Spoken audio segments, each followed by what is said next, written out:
What does it really mean to protect someone, keeping them close, or giving them the freedom to choose where they belong? After a Colorado whiteout, a police sergeant sheltered a German Shepherd mother and the 9 puppies she had carried through the snow. Then a man arrived with documents showing he had paid for the dog, and suddenly there was no simple villain and no easy answer. While the town tried to decide what was lawful, the shepherd kept doing the only thing she understood completely: protecting her young. Watching her forced the sergeant to confront something harder, the distance growing between himself and his adult daughter. By the time the puppies were ready to leave, saving them was no longer the difficult part. Letting them go was. If you have a touching or unforgettable story about an animal you love, share it with us. And don't forget to like, share, and subscribe to the channel. By 8 in the morning, Pine Water looked almost innocent. Sunlight poured across the Colorado mountains with a brightness that made the previous night's storm difficult to believe. Snow rested clean and deep on rooftops, fence rails, patrol cars, and the narrow streets climbing toward the western ridge. Beyond town, plows worked slowly through drifts tall enough to swallow road signs. Every few minutes, the municipal building lights dimmed as the damaged grid struggled to stay awake. Behind Pine Water Police Department, the maintenance garage smelled of wet concrete, old motor oil, fresh coffee, and 10 damp dogs. Sergeant Corbin Maddox sat on the floor with his back against a tool cabinet. At 43, Corbin carried the compact authority of a man who had spent 20 years walking into rooms where somebody expected him to know what happened next. He was tall and lean through the waist, with broad but not oversized shoulders beneath a dark Navy patrol uniform. His face was long and weathered, his nose bent slightly to the right from a high school hockey collision, and short ash-brown hair showed the first traces of gray above his temples. Usually, people noticed his pale blue-gray eyes. This morning, the German Shepherd watching him had more interesting eyes, amber gold, alert, tired. The dog lay 12 feet away on a stack of folded emergency blankets, surrounded by 9 puppies, almost surrounded. The smallest male had abandoned the pile and dragged himself across the concrete until he reached Corbin's boot. His front left paw was wrapped lightly in temporary gauze, and every time he tried to place weight on it, his expression suggested personal betrayal. Corbin lowered a hand but did not touch him. "You're the one making bad decisions," he said quietly, "not the floor." The puppy climbed onto his boot. Corbin looked toward the mother. She watched. 5 years old, according to the veterinarian's first estimate. Dark sable coat, charcoal along the spine, tawny brown beneath the neck. The top of her left ear carried a small V-shaped notch. Beneath her chin was a patch of cream fur no larger than 2 fingers. She had spent most of the last 4 hours counting. One puppy moved. Her eyes followed. Another crawled behind a blanket. She rose, checked. The injured male reached Corbin. She watched him longer. Then she lay down again. Corbin's black digital watch buzzed against his wrist. 083. He silenced the reminder. It had been a gift from his daughter 11 years earlier, presented with a handwritten card that had said, "Now you have no excuse." He had kept the watch. The excuses had proven harder to lose. "Don't get attached." Corbin looked up. Maren Keats stood beside the temporary fencing with an orange clipboard tucked beneath one arm. At 48, Pine Water County's senior animal control officer had the square, wind-reddened face of someone who spent more time outdoors than any dermatologist would recommend. Sandy blonde hair streaked with gray stopped neatly at her jaw, and her olive field jacket still carried melting snow across the shoulders. "I'm sitting on concrete," Corbin said. "That's not attachment. That's poor judgment." Maren glanced at the puppy occupying his boot. "Looks mutual." She stepped into the enclosure only after the shepherd saw her open the gate. The mother lifted her head but did not stand. Maren stopped anyway. "Good morning to you, too." The previous night, Maren had authorized the maintenance garage as an emergency holding site after the county shelter lost heat during the storm. She had signed the welfare hold herself at 3:17 a.m., photographed every dog, logged the location, and made Corbin initial the temporary custody sheet, despite the fact that he had barely been able to feel his fingers. She believed compassion without paperwork was how good intentions became terrible evidence. "Road crew says the shelter boiler won't be reachable until afternoon," she said. "Maybe tomorrow before it's repaired. Then they're staying here. For now." Marin emphasized the last two words. Corbin understood why. He had found the dogs. He had brought them in. That gave him exactly zero authority to decide where they ultimately belonged. His phone vibrated. An email notification. Colorado Springs Police Department. Lieutenant selection process. He turned the screen face down. Marin noticed. "Still planning to leave us for civilization? I've been told Colorado Springs has indoor plumbing. Show off." Corbin looked through the open garage bay toward the mountains. He had submitted the application 6 weeks earlier. At the time, the decision had felt almost administrative. Pinewater had become too familiar. The same roads, same dispatcher voices, same coffee shop booth, occupied by the same retired deputy every Tuesday. His daughter lived elsewhere. His marriage had ended years ago without spectacle. His house required him mostly to replace furnace filters. Promotion made sense. Leaving made sense. For a long time, Corbin had become very good at choosing whatever made sense. A utility truck rolled into the municipal lot. Then another. Marin checked the clock. Electric contractors. Corbin stood carefully. The puppy objected to the disappearance of his boot and made a small, irritated sound. "File a complaint," Corbin told him. The shepherd rose.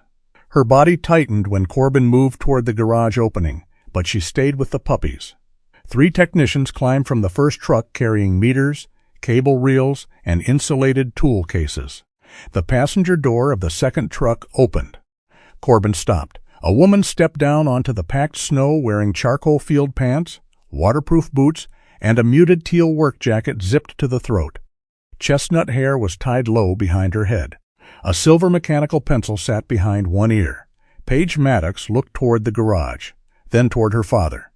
For several seconds, neither moved. She was 27 now. Corbin still had a useless habit of measuring the differences. Shorter hair, more confident posture, a small crease between her brows that had not been there at 22. The same blue-gray eyes. "Hi, Dad. Paige." Excellent, Corbin thought. 20 years in law enforcement, and that was the best he had. Marin looked between them. "I assume introductions would insult everybody." Paige almost smiled. "I'm with the emergency infrastructure team. We got assigned the municipal complex." "You didn't mention that. You didn't ask. I didn't know. That would be why." There it was, not anger, worse, practice. The kind of distance people became good at maintaining. Corbin gestured toward the electrical room. "Main panels on the east side. We've had 3 voltage drops since 6. I'll check it." Paige moved toward the building, then noticed the enclosure. She stopped. 9 puppies formed an uneven mound of black, tan, sable, and oversized paws. The mother stood over them. What happened? Storm recovery. All of them? "Unfortunately, they don't come in convenient quantities." Paige crouched outside the fencing. She did not reach through. Corbin noticed that too. The injured puppy began his determined journey toward the new person. The shepherd intercepted him with her muzzle, redirected him toward the blanket, then looked back at Paige. Paige waited. "You've been sitting with her?" she asked. "Somebody needed to." "For how long?" Corbin checked the clock on the wall. "Depends who's writing the report," Marin answered for him. 47 minutes without moving more than 2 feet. Paige looked at her father differently. Not warmly, not yet. But something shifted. "You hate sitting still. Apparently I've matured. You reorganized my spice cabinet during Thanksgiving. It was chaos. It was alphabetical." "Not correctly." Marin turned away to hide a smile. Paige shook her head. But for the first time, the space between father and daughter felt less like a wall and more like a room neither knew how to enter. Then an engine sounded outside. A pickup turned into the municipal lot. Gray, older model, snow-packed into the wheel wells. The shepherd changed before anyone else understood why. Her head snapped toward the garage opening. No bark, no growl. She simply stood. Every line of her body became attentive. The puppies noticed and crowded together. Corbin noticed something else. She moved them backward, not randomly. Behind her. Then behind him. Corbin turned toward the approaching truck. It stopped 30 yards from the garage. A man climbed out wearing a faded brown canvas jacket and worn jeans tucked into heavy snow boots. He was broad through the chest and thicker through the middle than Corbin, perhaps 50, with sandy hair graying above the ears and a short brown-gray beard. A brass training whistle hung from a leather cord beneath his jacket. He shut the door and looked directly into the garage. The shepherd stared back. The man's face changed. Relief arrived first, then something harder to name. He took one step forward. Nell. The shepherd's ears lifted. Corbin felt Marin straighten beside him. The man knew her. Not dog, not girl. Nell. The man walked closer but stopped when Marin raised one palm. That's far enough for the moment. My name's Russell Baird. His voice carried the rough edge of somebody who had been awake most of the night. I run Baird Working Dogs out past County 12. Marin already had the orange clipboard open. And Nell belongs to you? Russell looked at the puppies. She does. A pause. So do they. Corbin said nothing. Russell's gaze moved to him. You the officer who found them? Corbin nodded. I appreciate it. Russell sounded sincere. That made the situation immediately more complicated. I've been looking everywhere since the storm cleared enough to move, Marin asked. Do you have proof of ownership? At the kennel. Photos. Purchase receipt. Vet invoices. Bring everything. Russell glanced toward Nell again. I can bring it after I get them settled. No. The word was calm enough to stop him more effectively than a shout. Marin stepped between Russell and the temporary enclosure. All 10 animals are under an emergency welfare hold pending veterinary examination and verification of custody. Nobody removes them this morning. Russell's jaw tightened. They're my dogs. Then documentation should make this easier. How long? As long as necessary to do it correctly. Russell looked toward Corbin as if expecting professional solidarity. Corbin gave him none. Not because he believed Russell was lying, because he did not know. That distinction mattered. Behind him came the soft scrape of claws on concrete. Corbin glanced down. Nell had moved all 9 puppies into the narrow space between the blanket pile and his legs. The injured male sat directly behind his boot. Nell stood in front of them. Her eyes remained on Russell. Russell stared at her. For the first time since arriving, uncertainty crossed his face. Nell, he said again, softer. Her ears moved toward his voice. She knew him, but she did not move. Corbin looked from the shepherd to the man in the snow. Whatever had happened before that mountain road, one thing was already clear. Knowing someone's name was not the same as knowing where they belonged. Russell Baird returned before noon with a blue accordion folder, a phone full of photographs, and the expression of a man who had spent 2 hours being told patience was a virtue by people who were not missing 10 dogs. Marin Keats met him in the municipal conference room rather than the garage. Corbin approved of that. Whatever Nell thought of Russell, the shepherd did not need to watch humans argue over her from 12 feet away. Russell placed the folder on the table and opened it carefully. Purchase receipt, vaccination invoices, food orders, training records, photos from my place. Marin sat across from him with her orange clipboard and began building a list. Corbin remained near the window. He had expected weak paperwork. He was wrong. The receipt showed a payment made 10 months earlier to a man named Darren Vale. The amount was substantial enough that Russell would not have invented it casually. 2 veterinary invoices listed Nell as a 5-year-old female German shepherd. A photograph taken in late spring showed the same small notch in the left ear. Another showed Nell lying beside a kennel fence in summer sunlight. Same cream patch under the chin. Same amber eyes. Corbin studied the images without commenting. Russell noticed. That's her. It appears to be. It is. Marin raised one finger without looking up. Let's keep the temperature below boiling. Russell leaned back. I've had her almost a year. That may be true. Maybe? It means I don't decide ownership from one folder before noon.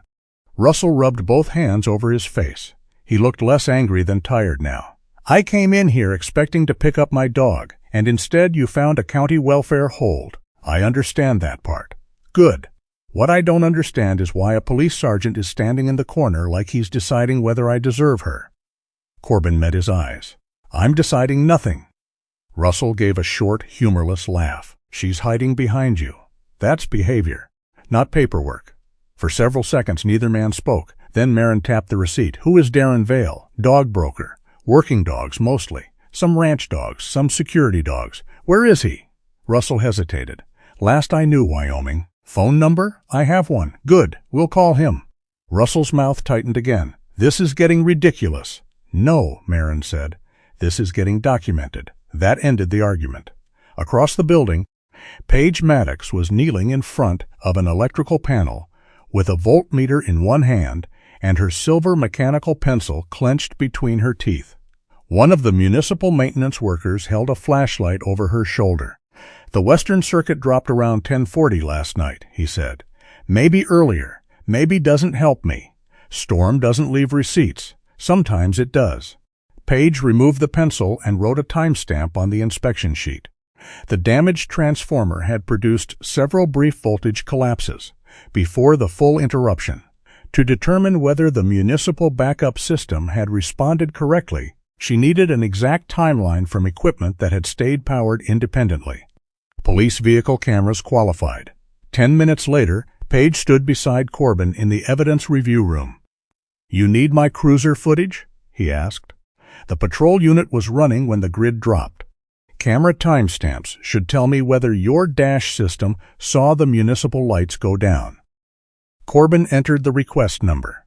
The software opened the previous night's recording. Snow filled the screen, not gentle snow.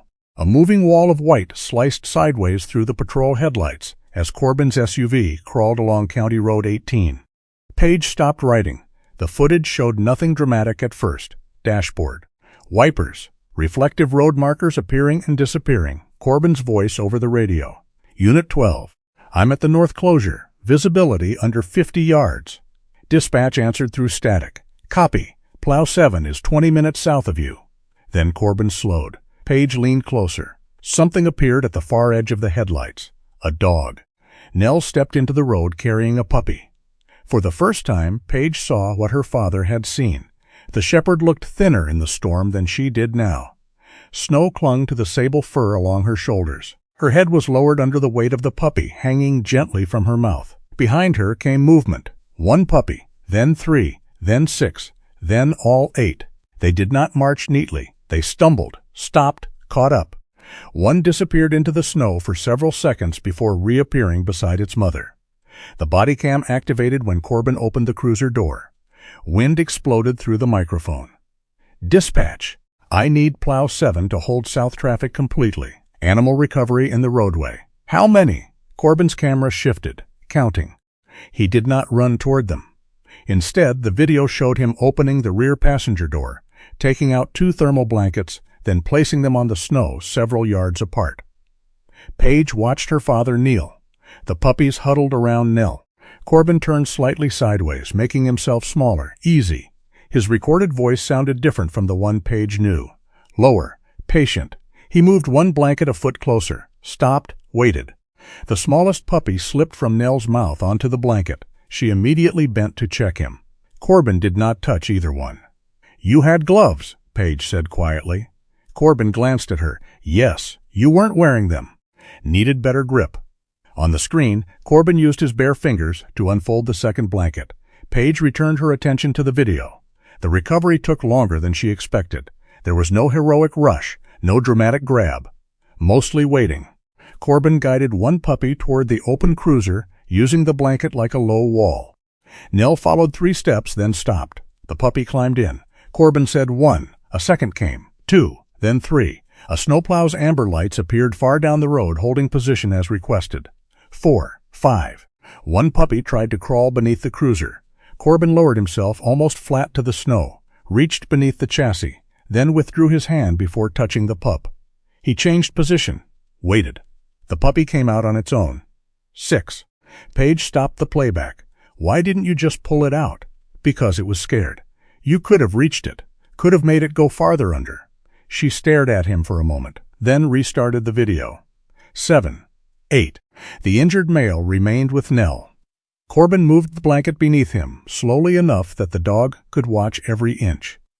Nell lifted the pup and placed him down again, closer to the cruiser. Corbin understood. He took the puppy only after she released him. 9. He carried the small dog into the heated rear compartment. Then he came back out. The cruiser door remained open. All 9 puppies were inside. Nell stood in the road. Corbin stood 20 feet away. Nothing happened. 10 seconds. 20. 30. Snow struck his uniform. His shoulders stiffened against the cold. He did not move toward her. Paige watched the timestamp climb. 43 seconds. 51. At 58 seconds, Nell walked to the cruiser. She stopped at the open door, looked inside. Her nose moved from one puppy to another. Then she stepped in. Corbin closed the door. Paige paused the recording. The evidence room became silent. Corbin reached for the mouse. Your outage should be about 3 minutes later.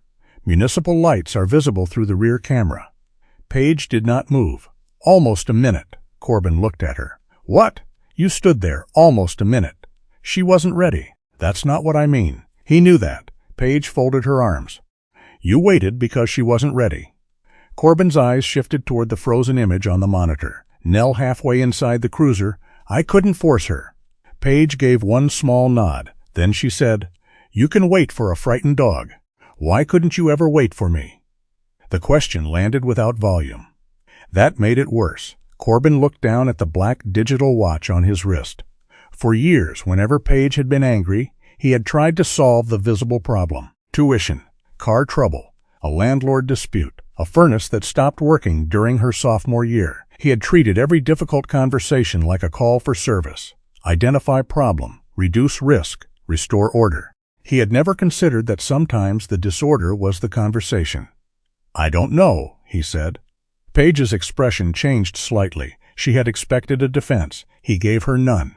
The door opened before either could say more. A woman in a dark moss parka stepped inside carrying a compact veterinary bag. She was tall and lean, with dark blonde hair braided over one shoulder and a scattering of freckles across a face sharpened by cold air and concentration. Sorry, she said. Wrong room unless someone in here has a microchip. Corbin almost smiled. Lena. Dr. Lena Whitcomb looked from Corbin to Paige. Did I interrupt something? Yes, Paige said. Corbin answered at the same time. No. Lena nodded. Excellent. Healthy family communication. 20 minutes later, they were back in the garage. Lena sat cross-legged outside the temporary pen, while Nell inspected the scent of her medical bag. She did not reach for the dog. Instead, she unpacked the scanner, set it on the floor where Nell could see it, and waited until the shepherd's posture loosened. The puppies look warmer, Lena said. All eating, Marin replied. Small one still favoring the left front. I'll recheck him. Nell allowed Lena to approach after 2 slow passes around the enclosure. The scanner moved over her shoulders. Nothing. Along the neck. Nothing. Then near the left shoulder blade, it beeped. Lena looked at the number. Well, somebody registered you once. Russell, standing beyond the gate, stepped forward. I told you. Marin lifted a hand. Let the number talk before you do. Lena entered the chip into the National Registry portal. The loading wheel spun. The weak post-storm connection took nearly a minute. Finally, a record appeared. Lena read silently. Corbin watched her eyebrows tighten. What? Registered organization is Front Range Wilderness Search Cooperative. Russell frowned. Never heard of it. Lena scrolled. Looks like a volunteer search and rescue program. Current owner? Not listed. Marin moved beside her. Transfer history? There's one status note. Lena turned the tablet. Transferred, final documentation unavailable. Russell stared at the screen. That doesn't make sense, Corbin believed him. That was the problem. If Russell had looked like a liar, everything would have been easier. Instead, he looked like a man reading bad news about something he thought he already understood. Marin photographed the registry page and added the chip number to the welfare file. This changes nothing today, she said. The hold stays in place. Russell's shoulders dropped. So what happens? We verify the old organization. We verify your seller. We compare records. And Nell stays where veterinary care is available. Russell looked into the pen. Nell was lying beside the puppies again. The injured male had managed to climb halfway over her foreleg and fallen asleep there. Russell watched him. Then he looked at Corbin. You're still saying you don't have an opinion? Corbin glanced toward Nell. I have plenty. Then, what's the difference? Corbin thought about the footage Paige had just watched. About 58 seconds of doing nothing, because moving too soon would have made the situation worse. The difference is knowing when my opinion gets to decide something. Russell said nothing. Neither did Paige. But from the far side of the garage, she looked at her father, as though the answer had reached farther than the question Russell asked. By the following morning, the storm had stopped being the biggest problem in Pinewater. The roads were opening. The lights were steadier. The county shelter boiler had been reached by a repair crew. But on the long conference table inside the municipal building, Russell Baird's paperwork had grown into 3 separate stacks. Maren Keats labeled them with yellow tabs: purchase, veterinary, transfer history. The third stack was the thinnest. That was the problem. Russell sat at the far end of the table, elbows on his knees, a paper cup cooling between both hands. "We've already established I bought her," he said. Maren did not look up. "We established that you paid someone." Russell stared at her. "That is generally how buying works. Only if the person taking your money has the right to sell what you're buying." Corbin stood near the wall rather than taking a seat. He had been increasingly conscious of where he placed himself in the room. Too close to Russell looked confrontational. Too close to Maren suggested alliance. Too close to the file made him look like what he was trying not to become: an interested party wearing a badge. Lena Whitcomb slid another photocopy into the purchase stack. "This invoice matches the payment date." Russell nodded. 10 months ago, and the seller was Darren Vale?" "Yes. What exactly did he tell you about Nell?" Russell's jaw shifted. "That she was retired from wilderness work. Good nerves. Good structure. No active placement restrictions." Lena glanced at Maren. "And breeding." Russell looked at Corbin before answering, as though already tired of being judged by people who had not yet said anything. He said she could be bred. The room stayed quiet. Russell set down the coffee. "My business had a bad year." Nobody interrupted. 2 commercial clients canceled contracts. 1 ranch account shut down completely. I was carrying payroll, feed, insurance, everything. Darren told me Nell came from strong working lines and had the kind of temperament people paid for. "You bred her for a litter," Lena said. "Once. Was that the plan when you purchased her?" Russell shook his head. "No. It became the plan later." His answer was not noble. It was also not evasive.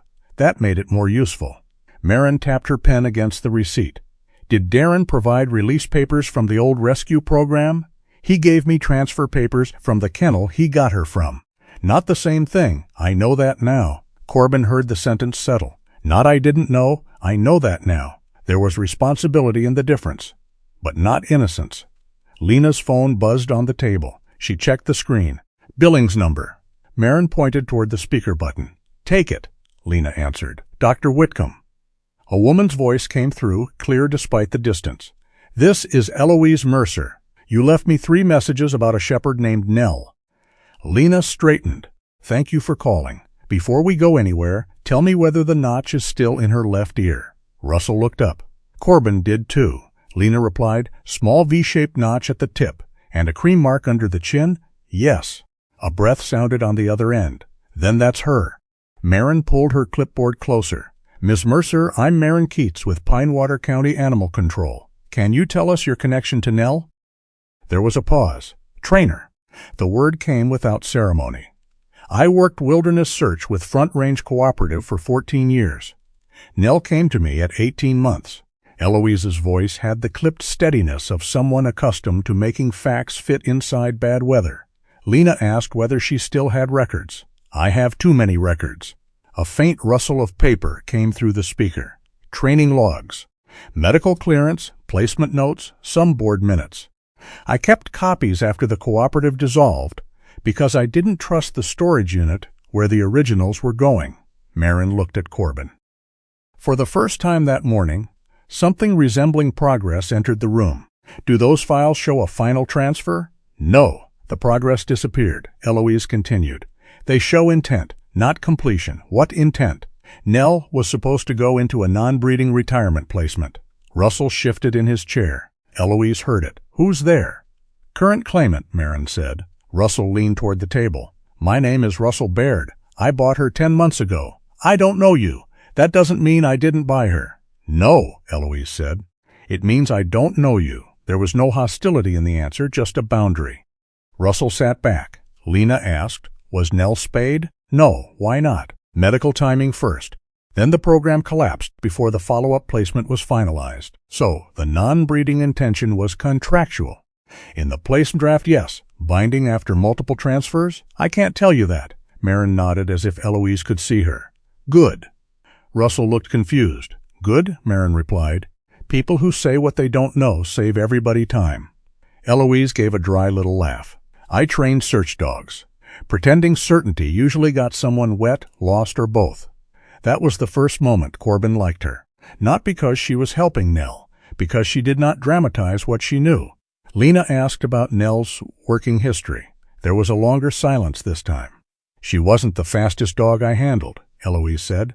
She wasn't the flashiest either. Russell folded his arms. Corbin listened. She had one habit I could never train out of her.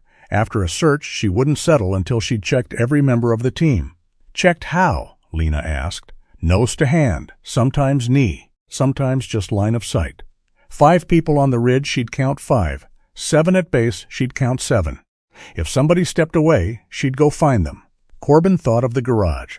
9 puppies, Nell rising whenever one disappeared behind a blanket. Eloise continued. We used to joke that she didn't believe a mission was finished until everyone had come home. No one spoke for several seconds. Russell looked down at his coffee. Then he said quietly, She does that at the kennel, too. Corbin turned toward him. Russell rubbed one thumb along the rim of the cup. Every dog in the run, every morning. It was the first memory Russell had offered that did not sound like evidence, just knowledge. For a moment, he and Eloise occupied the same side of the story. 2 people who had known Nell in different years, neither one necessarily entitled to decide what happened next. By noon, Eloise had emailed 46 scanned pages. The documents were useful. They were also frustrating. Board minutes showed the cooperative had intended to place Nell with a retired volunteer handler. A later note showed that handler developed health problems before the placement was completed. Another kennel temporarily took custody. Then another organization absorbed several dogs. Names changed. Addresses changed. One signature page was missing. Another referenced an attachment nobody could locate. The chain did not break in one dramatic place. It frayed. That was worse. Corbin sat alone for several minutes after everyone left the conference room. The building hummed around him. Printer. Heating vent. Distant footsteps. He looked through the glass toward the garage corridor. Nell was down there, so were 9 puppies, and he already knew which one cried when the lights went out, which one shoved the others away from the water bowl, which one slept upside down, which one with the sore leg had begun trying to climb anything vertical. That realization bothered him more than Russell's documents. He found Chief Nolan Westcott in his office 10 minutes later. Westcott was 60, heavy through the shoulders, with close white hair and the tired patience of a man who had supervised both snow emergencies and police officers for too many years. Corbin closed the door. I need to put something on record. Westcott looked up from his computer. That sentence never improves my afternoon. I'm too involved with the dogs. Westcott leaned back. Emotionally? Yes. Legally? Not yet. Financially? No. Westcott studied him. What are you asking? Any decision involving custody, placement, or enforcement gets routed through animal control and county review. I stay as reporting officer for the initial recovery and nothing more. You already weren't deciding custody. I know. So why are you here? Corbin looked through the office window toward the Snowbright parking lot. Because I want there to be no question later. Westcott's expression changed. Not surprise. Recognition. Fine, I'll document it. Corbin nodded. And if temporary foster is needed, you apply like anyone else. That's what I want. Westcott lifted one eyebrow. That sounds dangerously close to attachment. Corbin reached for the door. Apparently that's going around. Paige was waiting outside. He could tell from her face she had heard enough. You gave it up. Corbin frowned. Gave what up? The part where your badge lets you stay in the middle. It doesn't. You know what I mean. He did. They walked toward the electrical room together. For half the hallway, neither spoke. Then Corbin noticed the warning light on Paige's truck key fob. Your service light is still on. She kept walking. Yes. What's wrong with the truck? Nothing dramatic. You said last winter the transmission was slipping. It was. I can cover the repair. Paige stopped. Corbin immediately knew he had stepped into something. What? She stared at him. You really can't help yourself. It's a truck. No, it's never the truck. Paige, you hear one problem and you reach for money, tools, a phone number, a person who can fix it. I'm trying to help. I know. Her voice sharpened, but not loudly. That's the part that makes it exhausting. Corbin said nothing. Paige tapped the silver pencil against her palm. I don't need you to repair every bad thing that happens near me. So what do you want? The question came faster than he intended. Paige looked at him. Sometimes. She put the pencil back behind her ear. I want you to sit there long enough to hear the rest of the sentence. Then she walked into the electrical room. Corbin remained in the corridor. No argument, no solution. Nothing to tighten, replace, file, or pay. He hated how helpless that felt. Late that afternoon, he passed the garage while Paige was working at an open electrical panel near the maintenance wall. The puppies had been moved into a warmer section nearby while repairs continued. Nell lay beside them. Corbin stopped before entering. The injured male was awake again. He pushed himself upright, wandered 3 feet, then sat down as if reconsidering the entire concept of travel. Nell stood. She picked him up gently by the loose skin behind his neck. Corbin expected her to carry him back to the bedding. She did not.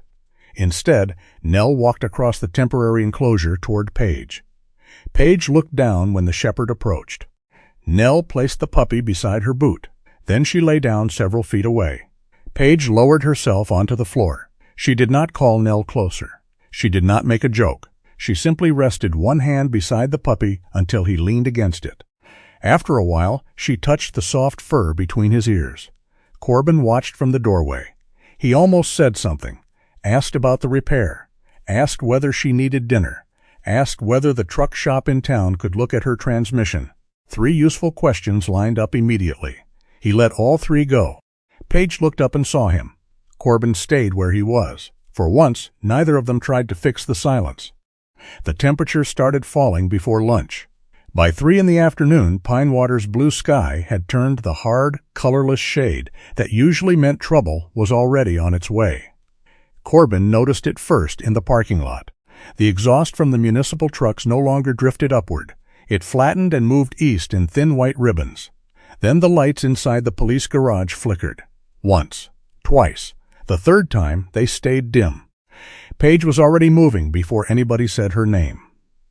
She crossed the garage toward the service panel, pulled open the metal door, and studied the meters while one of her technicians checked the portable monitor. Valerie is dropping on the municipal feeder. Marin looked up from the puppy care chart. How bad? Paige did not answer immediately. That worried Corbin more than an alarm would have. She checked another reading. The transformer serving this block is overloaded. We lost part of the heating circuit. Lena Whitcomb came out of the temporary pen and looked toward the wall thermostat. 64 degrees, then 63. How long? Paige straightened. If the grid stabilizes, maybe an hour. And if it doesn't, then the garage keeps cooling. Lena glanced toward the puppies. At 6 or 7 weeks old, they were stronger than they had been the night of the storm.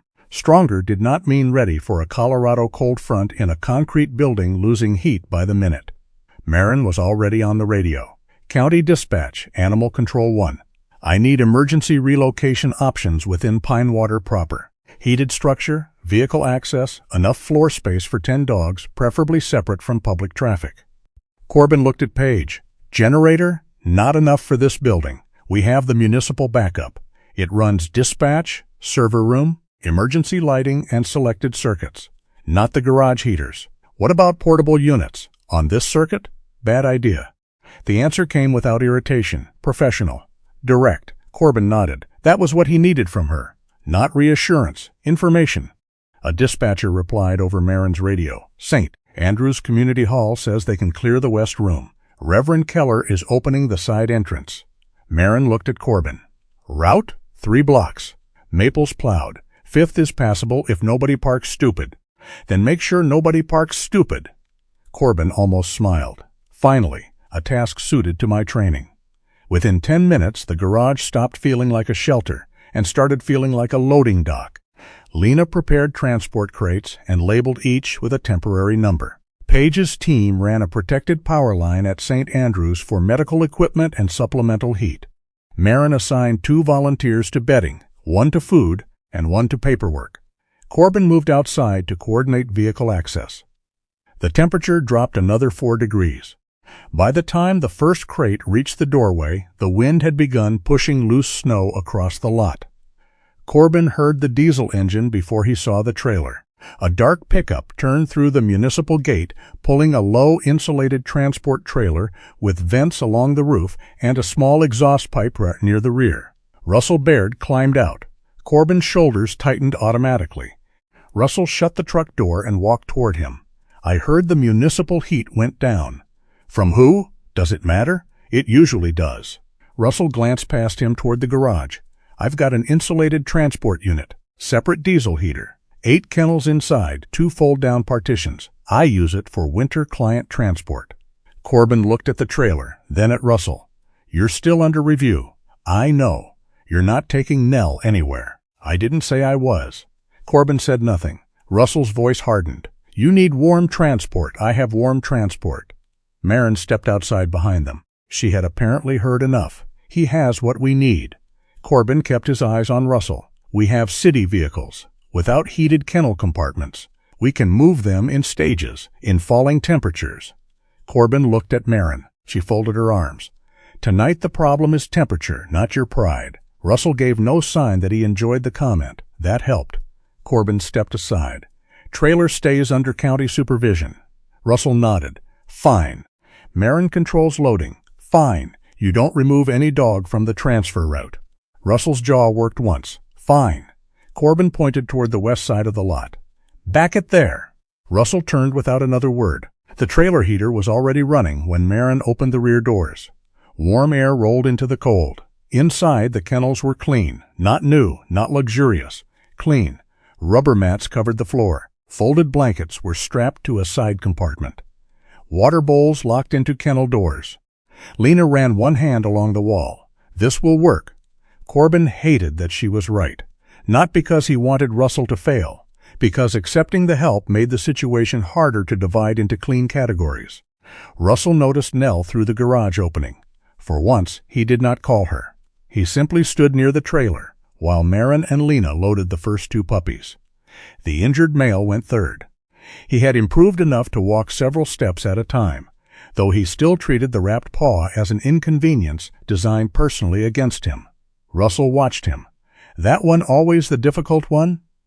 Corbin looked over. "You know which one he is?" "I was there when he was born." The answer landed harder than Corbin expected. Russell opened a side cabinet and took out another blanket. He was half the size of 2 of the others. "He's catching up." "Looks like it." For a moment, the 2 men stood beside the warm trailer with nothing useful to accuse each other of.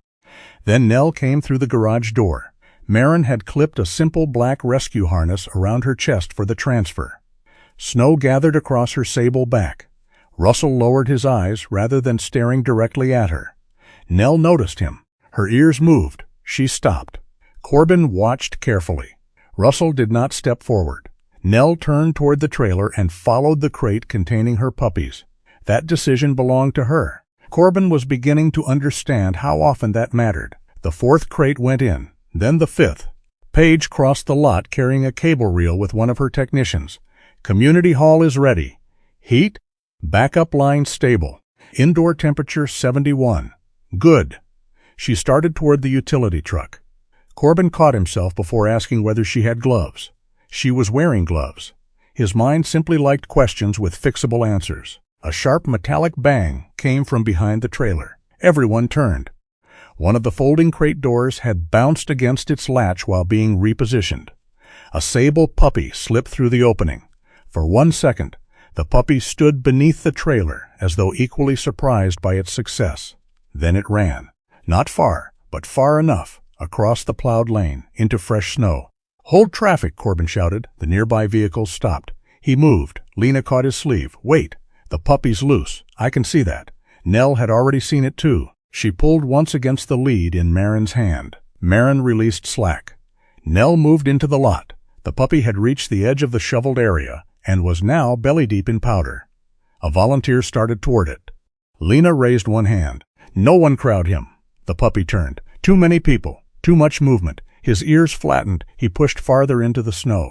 Corbin felt every instinct in him demand action. Close distance, remove danger, end uncertainty. Nell did the opposite. She stopped, then lay down.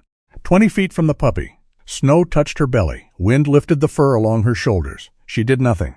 The puppy stared at her. Nell lowered her head. 1 second. 5, 10. The puppy took one uncertain step, then another. Corbin stood perfectly still. So did Russell. So did Paige. The entire parking lot seemed to have agreed, without discussion, that movement was now the wrong kind of help. The puppy struggled through the drift. Halfway back, he stopped again. Nell stayed where she was. No command, no chase, no attempt to shorten the distance for him. The puppy moved again. When he finally reached her, he pressed against her chest. Only then did Nell rise. She nudged him once toward the trailer. Marin exhaled. Nobody gets to tell me that animal doesn't know her job. Lena shook her head. That wasn't a job. Corbin looked at Nell walking slowly beside her puppy. No, it wasn't.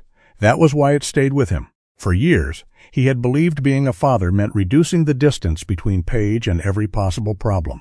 If she moved away, call more. If she struggled, offer money. If she hesitated, give advice. He had spent so much time trying to bring her back toward safety that he had never asked whether he had created a place she wanted to return to. Russell closed the crate door carefully once the puppy was inside. He checked the latch twice, then stepped back. No one commented. The rest of the transfer happened without incident. St. Andrew's Community Hall sat behind a red brick church near the center of town, its west room normally used for potluck dinners, winter coat drives, and a weekly bridge club whose members had reluctantly surrendered the space after Marin promised to protect the card tables. By evening, the room had been transformed. Crates lined one wall. Portable barriers created a larger area for Nell. Paige's temporary electrical setup powered 2 veterinary warming pads and a monitored heater without overloading the building circuit. Lena finished the last temperature check. Everybody's stable. Marin wrote the time on her clipboard. Russell stood near the side door. He had helped unload every crate. He had not asked once to take Nell. Before leaving, he looked toward her. "Good night, girl." Nell raised her head. That was all. Russell left. Corbin watched his truck disappear beyond the snowbank. "I still don't trust him," he said. Mern stood beside him. "You don't have to. Helpful. You just have to be accurate." Corbin looked back into the hall. Paige sat on the edge of the small stage, removing her work gloves. He joined her. For several moments they watched the puppies settle. One attacked the corner of a folded towel. Another slept with its nose inside an empty water bowl. The formerly escaped puppy stayed so close to Nell that one paw rested over hers. Paige spoke first. "I got the Denver position." Corbin turned. "What position?" "Senior Field Systems Engineer. Permanent. When?" "Offer came yesterday." His mind filled instantly. Denver traffic, housing costs, winter commuting, her truck, salary, benefits. Whether the neighborhood was safe. Whether the new job required overnight travel. A dozen questions lined up like officers waiting for assignment. Corbin opened his mouth, then stopped. Across the room, Nell rested with the puppy against her chest. She had not chased him. She had made it possible for him to return. Corbin looked at Paige. "Are you happy?" The question surprised both of them. Paige's face became still, not guarded, just still. "Yeah," she said after a moment. "I am." Corbin nodded. "Then that's good." She studied him. "That's it? I've got several highly organized concerns." A smile touched one corner of her mouth. "I assumed. I'm trying something." "What?" "Not saying them." This time she did smile. "Small, real. How's that going?" "Terribly." Paige looked across the room toward Nell and the puppies. "You'll survive." Corbin leaned back against the stage. Outside, the temperature kept falling. Inside, 10 dogs slept under steady heat. No one had won anything that day. Russell had not become innocent. Corbin had not become right. Paige had not come home. The only thing they had accomplished was making the room warm enough for everyone to choose what came next. For once, Corbin thought that might be enough. The mediation room had no flag, no raised bench, and no place for anyone to pretend they were in court. That was deliberate. County Animal Welfare used a plain meeting room on the second floor of the administration building, with a long oak table, 6 mismatched chairs, and windows facing a parking lot still rimmed by snowbanks. Corbin sat near the end, not beside Marin, not beside Russell. He had been listed on the agenda as reporting witness, temporary care applicant. He appreciated the precision. Russell sat across from him wearing the same faded brown canvas jacket he usually wore at the kennel. His brass training whistle was absent. That small detail bothered Corbin more than it should have. At the head of the table sat Grace Bellamy, the county counsel assigned to animal welfare matters. She was in her mid-40s. With dark curls cut above her shoulders and reading glasses she removed whenever conversation drifted away from facts. Her manner was calm enough that people tended to lower their voices around her without being asked. Beside Grace sat Thomas Klein, 56, Regional Director for Mountain Basin Animal Partnership, the nonprofit willing to accept legal custody if the parties reached an agreement. He had a long face, a soft gray beard, and the cautious posture of a man accustomed to meetings where everybody loved animals, but disagreed about almost everything else. Marin had brought her orange clipboard. Lena brought the veterinary file. Eloise Mercer joined by video from her home 2 counties away. Grace looked around the table. This is not a hearing to determine guilt. It is not a criminal proceeding. We're here to resolve immediate custody, identify what can actually be established, and prevent this from becoming more harmful than it already is. Russell looked toward Corbin. Fine. Grace adjusted her glasses. Then let's start with the part nobody disputes. She turned to Russell. You paid Darren Vale for Nell. Yes. 10 months ago. Yes. You received the dog. Yes. You paid veterinary expenses after that. Yes. You housed her at Baird Working Dogs. Yes. Grace turned to Eloise's image on the screen. And Front Range Cooperative had intended Nell for non-breeding retirement placement. Correct, Eloise said. But you cannot establish a clean transfer from the cooperative to the person who later transferred her to Mr. Vale. No, so both things can be true. Grace looked down the table. Mr. Baird may have purchased Nell in good faith, and the person who sold her may not have possessed clear authority to sell her. Nobody objected. Corbin felt the room become more difficult. Clean lies were easy. Competing truths required discipline. Grace turned another page. Now we address welfare. Russell shifted. Marin opened her folder. The county inspection of Baird Working Dogs found the primary facility generally compliant. Russell looked relieved for less than a second. Marin continued. The building where Nell and the litter were staying was not the primary facility. Grace looked at Russell. Explain. Russell pressed both palms against the table. The main kennel roof was being repaired. In January, insurance finally approved it in January. Why move Nell to the storage building? Because I needed the indoor runs. For paying clients. Russell did not answer immediately. Yes, the word sat there.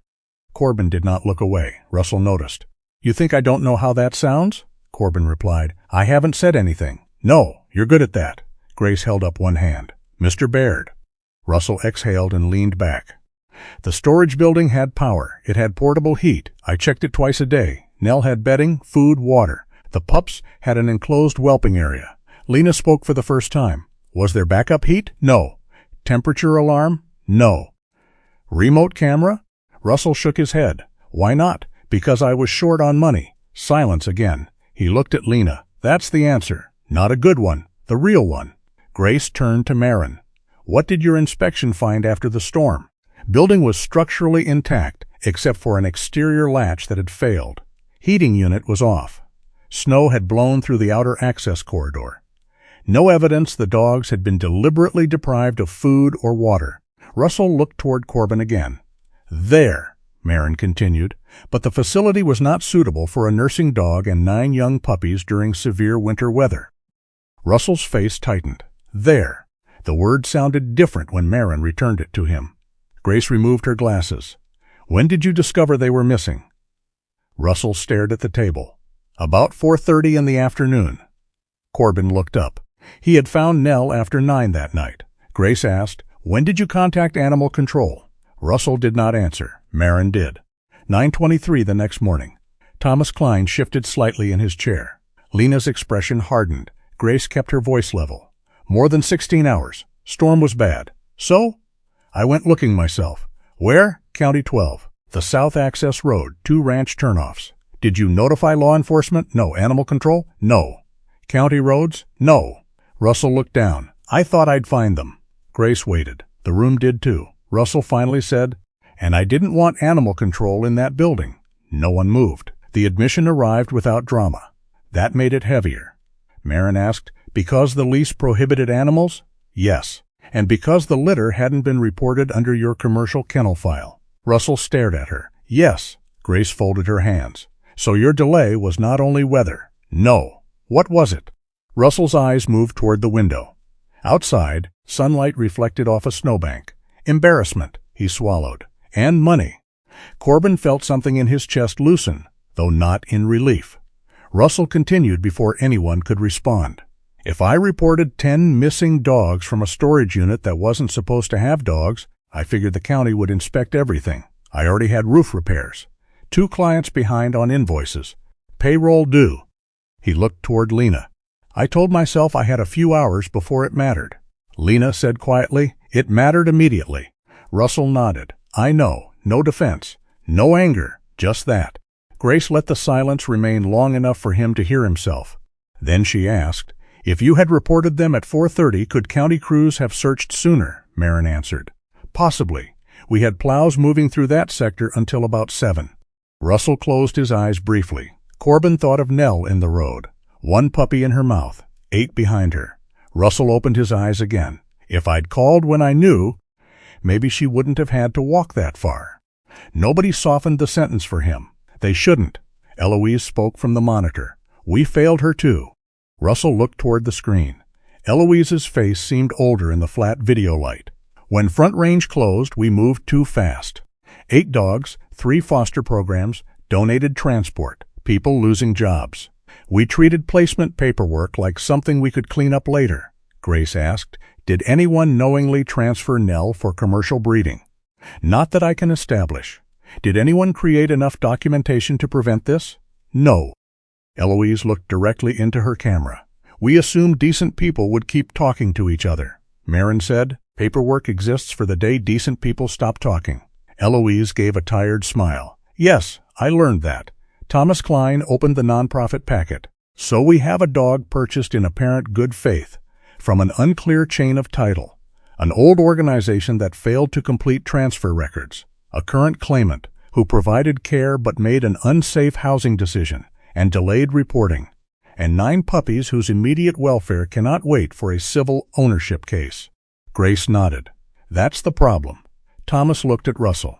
Mountain Basin can accept custody of Nell and the litter immediately if title is voluntarily relinquished into the organization pending permanent placement.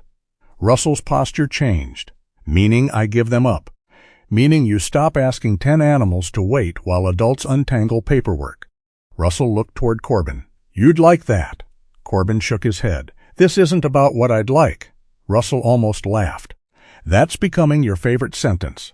Corbin let it pass. Grace said, Mr. Baird, relinquishment would not waive any civil claim you may have against Darren Vale. So I could still pursue the money. Yes. And the dogs? They would move under nonprofit custody. Russell looked at Thomas. What happens to Nell? She remains where she's stable while we evaluate permanent placement. With him. Thomas glanced at Corbin. If Mr. Maddox passes foster review. Russell's eyes narrowed. He already has her trust. Corbin said nothing. Russell rubbed one hand across his beard. For the first time that afternoon, he looked tired rather than defensive. I paid $12,000 for her. Nobody answered. I spent more after, Grace said. I understand. No, you understand the number. Russell stared at the papers. I thought I was buying a dog I could build something around. There it was. Not ownership. Expectation. A future that had already begun to collapse before the storm. Russell looked toward Eloise. Was she good? Eloise answered immediately. Very. At search work, yes. Russell nodded once. She was good with my dogs, too. No one disputed that. He sat quietly for almost a minute. Then he took the pen Grace had placed beside the relinquishment form. Corbin watched his hand stop above the signature line. Russell did not sign immediately. Instead, he looked at Marin. Put this in whatever report you write. She waited. I should have called. Marin's expression did not change. Yes, I knew I should have called. Yes. Russell looked down, then signed. The room did not change. No music. No release of tension. Just ink on paper. Thomas countersigned as receiving representative. Grace reviewed every page. Maren documented the change of custody. Only after the process was complete did Grace turn to Corbin. Your foster application.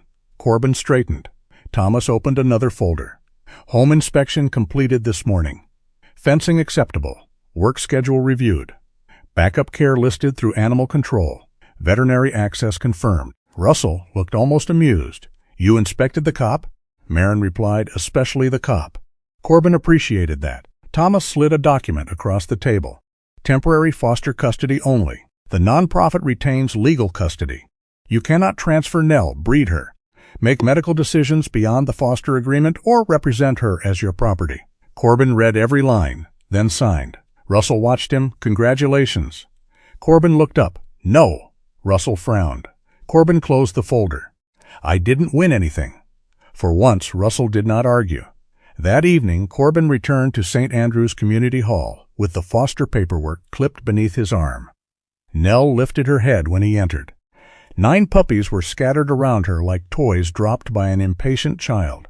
Corbin opened the enclosure. He did not call her. Nell stood, checked one puppy near the water bowl, another sleeping beside the barrier, then walked toward him. She stopped close enough that her shoulder touched his knee. Corbin rested one hand lightly against her neck. The paper under his other arm did not say Ochre. It said Foster. Custuden. Strangely, that felt more honest, for now he was not the person who got to keep her. He was simply the person trusted to care for what came next. 3 weeks changed the sound of Corbin Maddox's house. At first, the puppies had made noises small enough to disappear beneath the furnace. Now they announced breakfast like a committee filing grievances. 9 bodies collided with exercise panels each morning. Water bowls moved for reasons no human could explain. Towels migrated from one side of the room to the other. Someone discovered shoelaces. Someone else discovered that discovering shoelaces could become a competitive sport. The injured male was no longer injured. That had apparently freed him to pursue crime. Corbin found one of his black patrol gloves beneath Nell's blanket before sunrise. Evidence tampering, he told the puppy. The little shepherd wagged his entire rear half. Nell watched from nearby.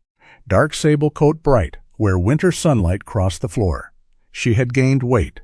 The tired hollows beneath her ribs were gone. Her cream-colored chin rested across one forepaw, while the notch in her left ear tilted toward every sound in the room. 9 puppies moved. Nell noticed 9. The habit had not changed. Outside, pine water remained white, but winter had begun loosening its grip. Icicles shortened under afternoon sun.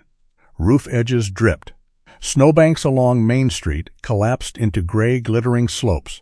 The puppies were approaching 10 weeks old. Lena Whitcomb had cleared them for adoption. That was when saving them became complicated again. Mountain Basin Animal Partnership handled the formal placement process. Maren Keats reviewed housing and local compliance. Lena checked veterinary references and medical plans. Corbin joined selected home visits because he knew each puppy's temperament, but Thomas Klein had made one rule unmistakable. You describe the dog, Thomas told him. You don't choose the person alone. Corbin had nodded. He understood the principle. Understanding something rarely made it convenient. Paige remained in Pinewater for several extra days before her permanent move to Denver.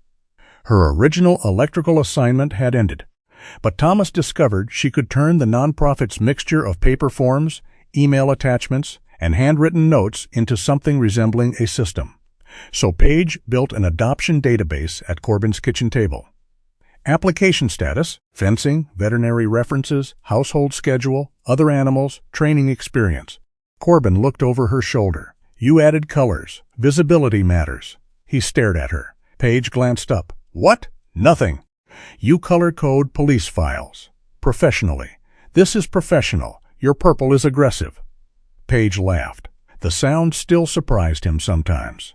Not because he had forgotten what her laugh sounded like, because he had forgotten what it sounded like in his house.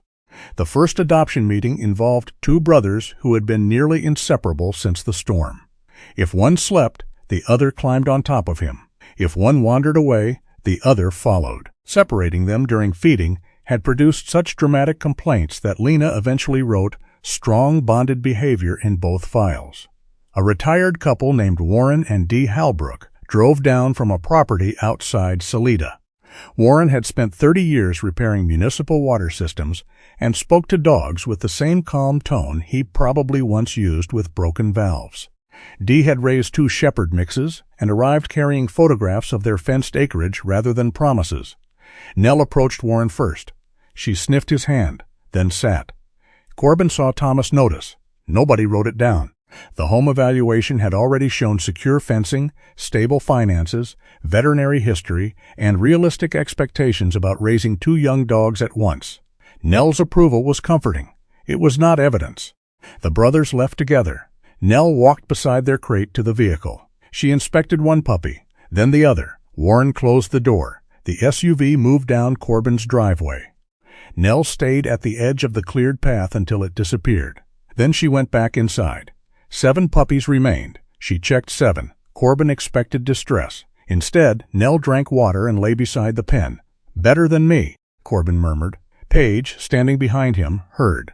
"She's not pretending they didn't matter." Corbin looked at her. "No. Maybe that's the difference." The next placements came slowly. A young park ranger with years of working dog experience adopted the most energetic female, a puppy who considered every hill an invitation and every glove public property. A quiet middle-aged teacher adopted the smallest female after 3 separate visits. The puppy had ignored nearly everyone during the first meeting. She also ignored the teacher for 40 minutes, then climbed beneath the woman's chair and fell asleep against one boot. Corbin liked that. Marin did not care. Her yard secure. Vet, excellent references. Schedule, works 4 days on campus, 1 from home. Neighbor covers midday. Marin checked a box. Then we have reasons. Another applicant looked nearly perfect on paper. Large house, excellent income, a fenced yard. Nell greeted him immediately and allowed him to touch her shoulder. The man smiled. "See? Dogs know." Corbin almost agreed. Then Paige asked how long the puppy would normally be alone. 9 hours, maybe 10. Thomas asked about training. I figured I'd send him somewhere for that. Participate yourself? The man shrugged. That's what trainers are for. The application was declined. Nell had liked him. It did not matter. 2 days later, another family arrived. Nell remained wary of the woman at first, keeping several feet between them. The woman did not force the interaction. She had previously owned 2 German shepherds, volunteered with a hiking club, worked from home, and had already contacted a positive reinforcement trainer.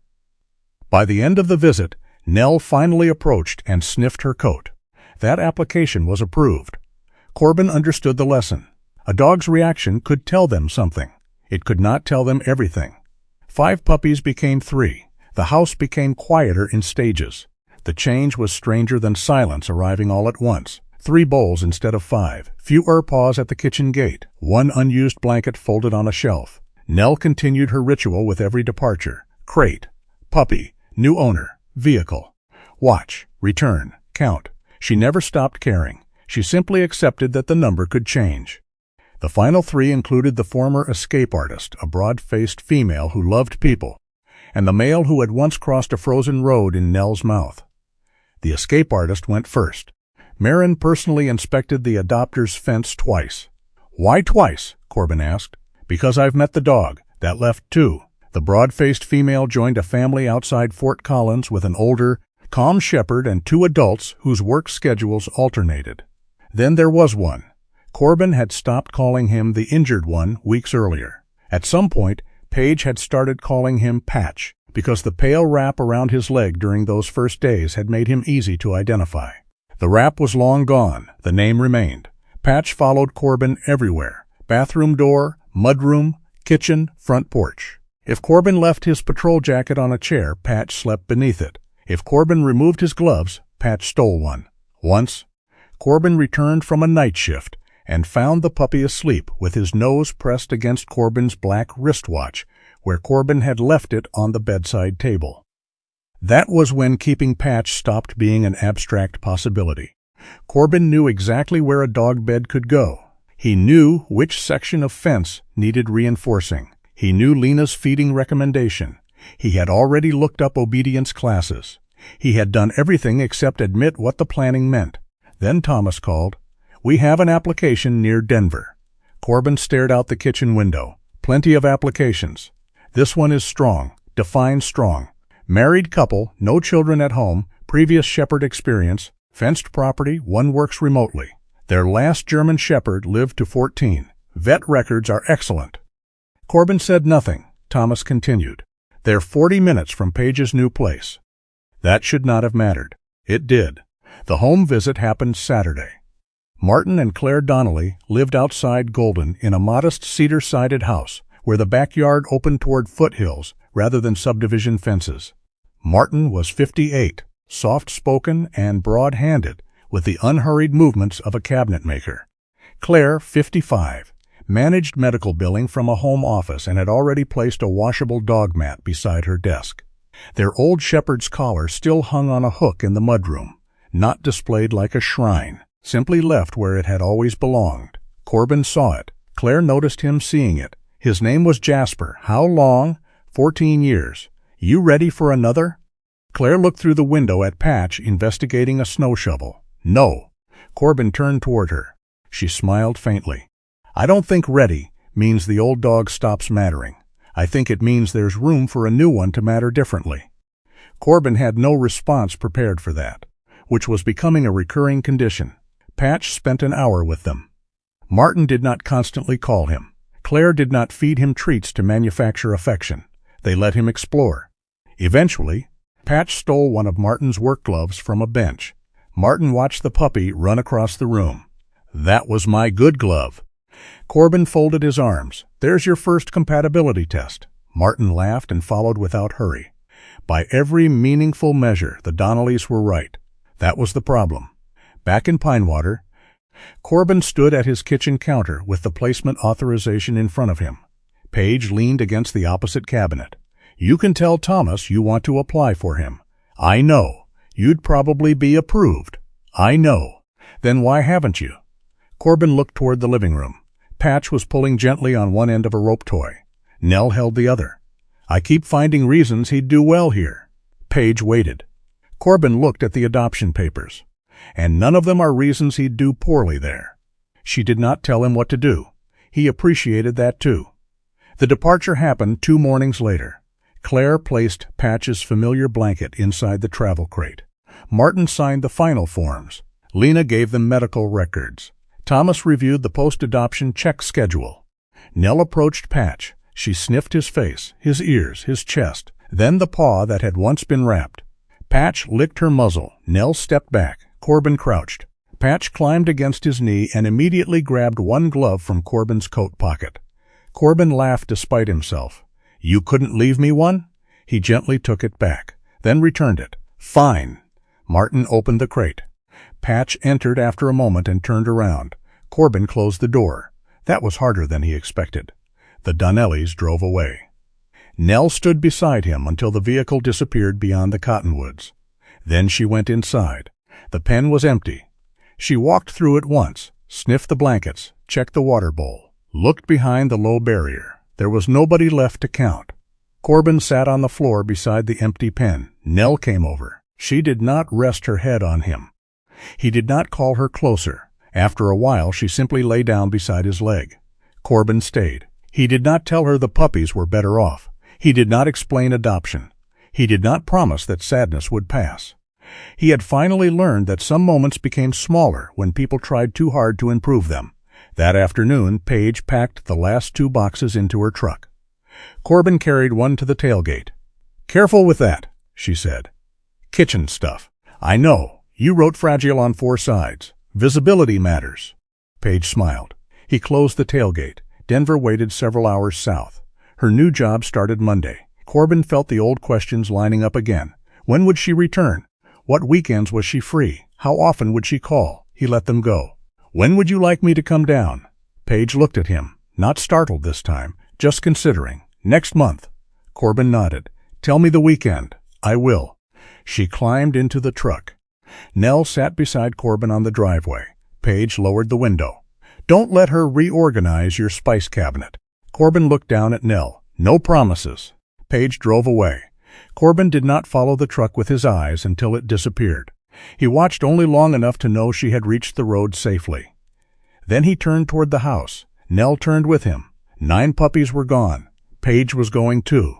The house would be quieter tonight. But quiet no longer meant empty. Sometimes it simply meant the people you loved had somewhere else they were supposed to be. The email from Colorado Springs arrived on a Tuesday morning while Nell was asleep under Corbin's kitchen table. He almost deleted it with the grocery advertisements. Colorado Springs Police Department Lieutenant Selection Process.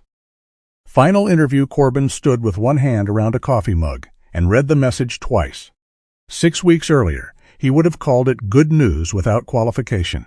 The position offered more responsibility, better pay, a larger department, and the kind of career progression officers were supposed to want after 20 years of service. The interview panel had narrowed the field to 3 candidates. They wanted him Thursday. Corbin looked beneath the table. Nell slept on her side, dark sable coat catching a stripe of morning sun.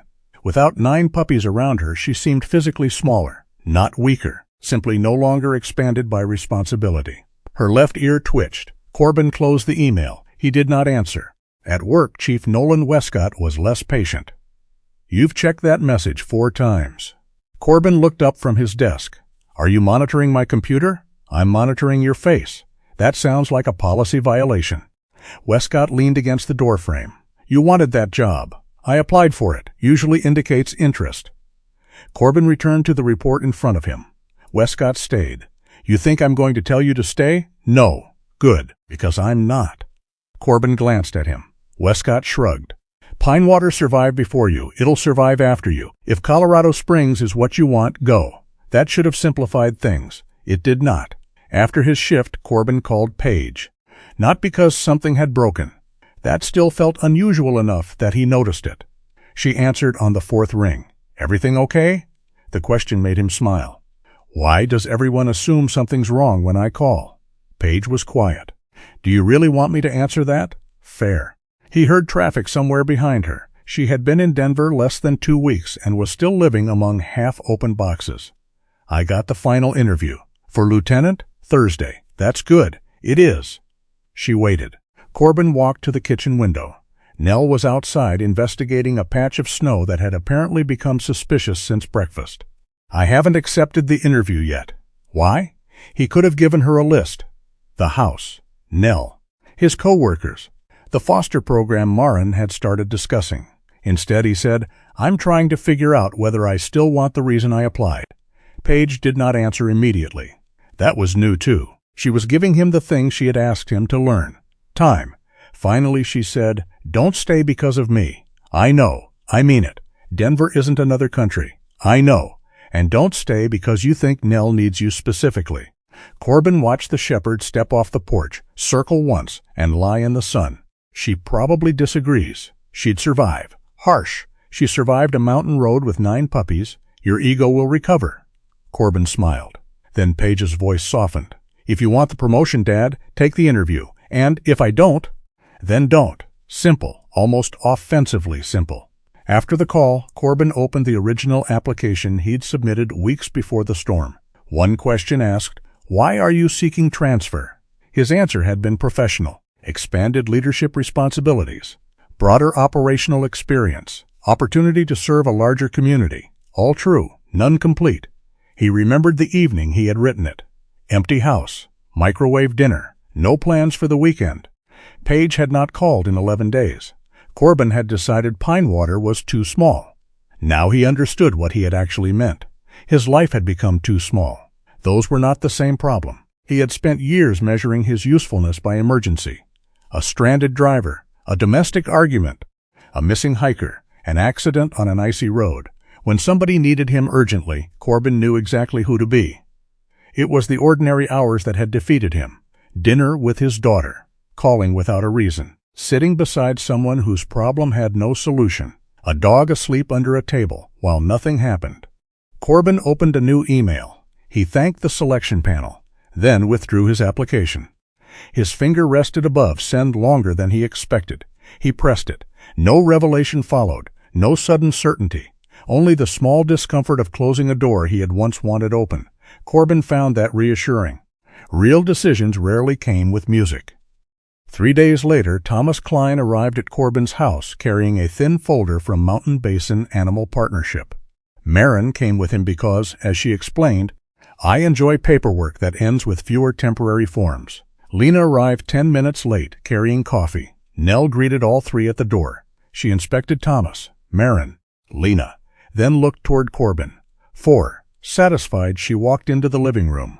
Maren noticed, still counting, apparently. Thomas sat at the kitchen table. The board approved permanent placement. Corbin looked at the folder. Nell? No, the refrigerator. Lena sipped her coffee.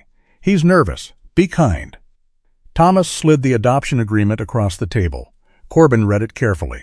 He had signed hundreds of reports without thinking twice about his own name. This felt different. Legal ownership transferred from Mountain Basin to Corbin Maddox upon signature. No foster qualifier, no temporary status, no pending review. Corbin signed. Maren countersigned as county witness. Thomas added the nonprofit authorization. Lena leaned toward Nell. Congratulations, you've acquired a police officer. Corbin looked at her. That seems backwards. Depends who trains whom. Later that afternoon, Chief Westcott stopped by with a black tactical K9 harness somebody at the department had jokingly donated. Police K9 was stitched across the side. Corbin held it up. Nell sniffed it once, then walked away. Westcott laughed. Rejected? Good. You're not tempted? No. Nell had spent years being useful to humans. Search commands, working routines, then motherhood, then survival. Corbin removed the temporary rescue harness she had worn during the foster period and replaced it with a simple dark forest green collar bearing a brushed steel identification tag. Nell Corbin Maddox Pinewater, Colorado. Nothing else. No badge, no K9 patch, no job. Retirement suits you, Corbin said. Nell immediately stole one of his gloves from the bench. Standards remain low. The idea for the winter foster roster began with Maren's orange clipboard. It did not become a building. Corbin was relieved. Pinewater did not need another grand project with a ribbon-cutting ceremony and a photograph in the newspaper. It needed backup plans. Maren recruited households willing to temporarily shelter animals when weather disrupted the county facility. Lena created basic veterinary readiness requirements. Thomas provided liability forms and foster agreements. Paige built the shared database remotely from Denver. By the end of the month, 12 households had qualified. Farm families, retired couples, a veterinary technician, 2 deputies, a school custodian with an unused heated mudroom, and more enthusiasm than organizational skill. The system was small. That was why it worked. Russell Baird applied during the second round. Maren stared at his form for a long time. Corbin happened to be standing nearby. What? Nothing. You're making the face. What face? The one before you make someone regret paperwork. Maren ignored him. Russell had replaced the failed latch system at his secondary building, installed monitored temperature alarms, updated his commercial kennel records, and passed 2 follow-up inspections. None of that erased what he had done. It mattered anyway. Maren approved him for limited emergency transport support rather than animal housing. Russell accepted the condition without argument. A week later, Corbin saw him outside the feed store. Russell nodded toward Nell in the passenger seat. She looks good, she is. Russell stood there another second. Tell her I said hello. Corbin glanced at Nell. She has strong opinions about messages. Russell smiled faintly. Always did. Then he walked away. No reconciliation, no friendship, just accountability without permanent exile. Spring approached slowly. Paige and Corbin settled into a rhythm neither of them named. Sunday evening phone calls. Not every Sunday. Most. Sometimes 20 minutes. Sometimes 4. He drove to Denver once a month. The first dinner was awkward enough that Paige accused him of reading the menu like a police report. The second was easier. By the third, they argued about whether pineapple belonged on pizza. Corbin considered the argument significant progress. They did not discuss their relationship every time. That was the point. It had stopped needing to be a crisis in order to exist. On the final Saturday of February, fresh snow covered Pinewater overnight. By sunrise, the clouds were gone. Corbin stepped onto the porch in uniform, with his patrol jacket zipped halfway. The mountains beyond town stood brilliant against a deep blue sky. His SUV waited in the driveway, radio quiet. Shift started in 6 minutes. For most of his career, 6 minutes had been enough time to arrive somewhere early. Corbin sat on the porch step instead. Nell came outside. She circled once on the snow-dusted boards and settled beside him, then placed her head across his knee. His phone vibrated. A message from Paige. There was a photograph attached. Patch lay upside down across the Donnellys' sofa near Golden, legs in 4 separate directions. Corbin's old black patrol glove, still apparently part of his personal collection. Below the picture, Paige had written, "He still thinks he weighs 5 pounds." Corbin laughed. Nell lifted her head. For a moment her amber eyes studied his face. Then she lowered her head again. She did not check the driveway, did not circle the porch, did not search behind Corbin. There was nobody missing. Somewhere beyond Pinewater, 9 young dogs were waking inside 9 different lives. Some would become hiking companions. Some would sleep beneath kitchen tables. Some would steal shoes. None belonged to the storm anymore. Corbin rested his hand between Nell's ears. For years, he had believed protection meant getting there first, stopping the problem, closing distance, taking control. Sometimes it did, but not always. Sometimes protecting someone meant building enough safety that they no longer needed you beside them every minute. Sometimes love stayed. Sometimes it drove to Denver. Sometimes it left in a travel crate with your best glove. The radio inside the patrol SUV remained silent. Corbin checked his watch. 3 minutes. He stayed seated for 1 more. Nothing needed saving. For once he knew exactly what to do with that. Sometimes peace does not come because everything stays with us. Sometimes it comes when we finally learn to let go without closing our hearts. The people and animals we love may not always remain beside us, but what they awaken in us can stay for a lifetime. And perhaps that is one of God's quiet gifts, not removing every goodbye, but giving us the grace to keep loving after it. If this story spoke to you, share what it reminded you of in the comments, and subscribe for more stories about courage, loyalty, and second chances. May your home know peace, and may you always recognize the lives worth making room for.